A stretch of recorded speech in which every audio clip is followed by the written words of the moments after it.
Goat పాయ.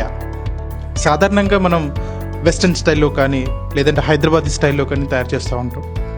కానీ ఈసారి కొత్తగా ట్రై చేయడానికి తెలంగాణ స్టైల్లో, అది నేటివ్ స్టైల్లో పాయ ఎలా తయారు చేస్తారో చూద్దాం.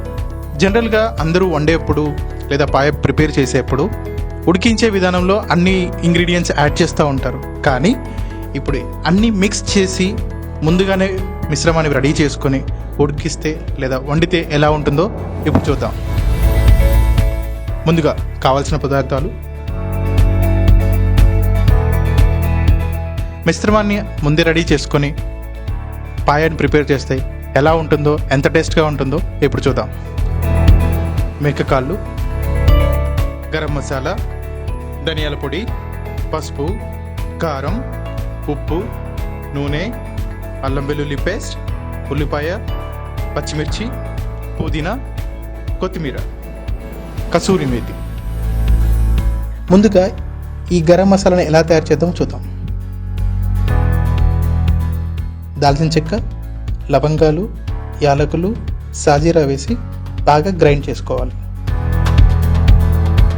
ముందుగా మేకకాలను బాగా కట్ చేసుకొని మీకు అనుకున్న సైజులో కట్ చేసుకొని బాగా కడిగి పెట్టుకోవాలి. ముందుగా కుక్కర్ తీసుకొని కడిగి పెట్టుకున్న కాళ్ళ ముక్కలను అందులో వేసుకొని,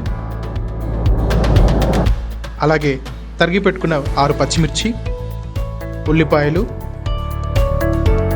పసుపు 2 టేబుల్ స్పూన్, 3 టేబుల్ స్పూన్ల కారం, 2 టేబుల్ స్పూన్ల ధనియా పొడి, 1 table spoon garam masala, 1 table spoon ఉప్పు, 2 టేబుల్ స్పూన్ల అల్లం వెల్లుల్లి పేస్ట్, కొద్దిగా పుదీనా, కొత్తిమీర, 5 స్పూన్ల నూనె,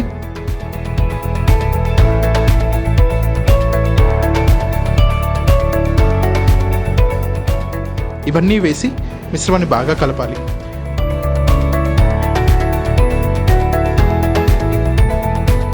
ప్రతి పీస్కి అంటేలా ఈ మిశ్రమాన్ని కలుపుకోవాలి.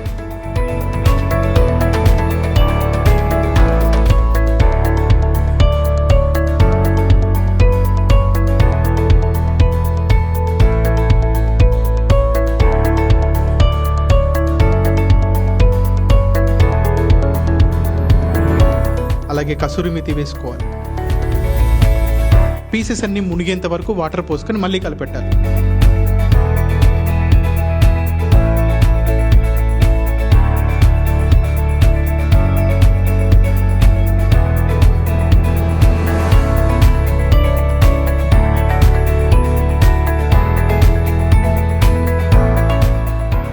మూత పెట్టేసి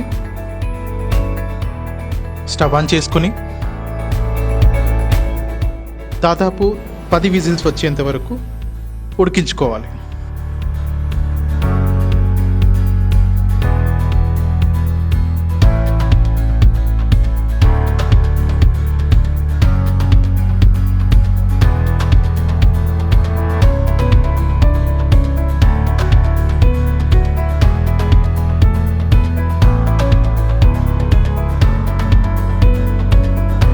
పూర్తిగా ఆవిరి వెళ్ళాక కుక్కర్ మూత తీసి కాస్త టేస్ట్ చూసుకుంటే బాగుంటుంది. చూసారుగా, చాలా సింపుల్. తెలంగాణలో అన్నీ సింపులేనండి.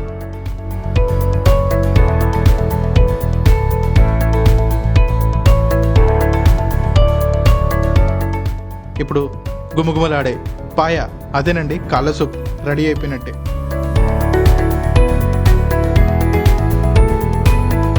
ఒక బౌల్లోకి తీసుకొని ఉల్లిపాయ, నిమ్మకాయతో గార్నిష్ చేసుకుంటే అదిరిపోద్ది. టేస్ట్ మరీ అదిరిపోద్ది.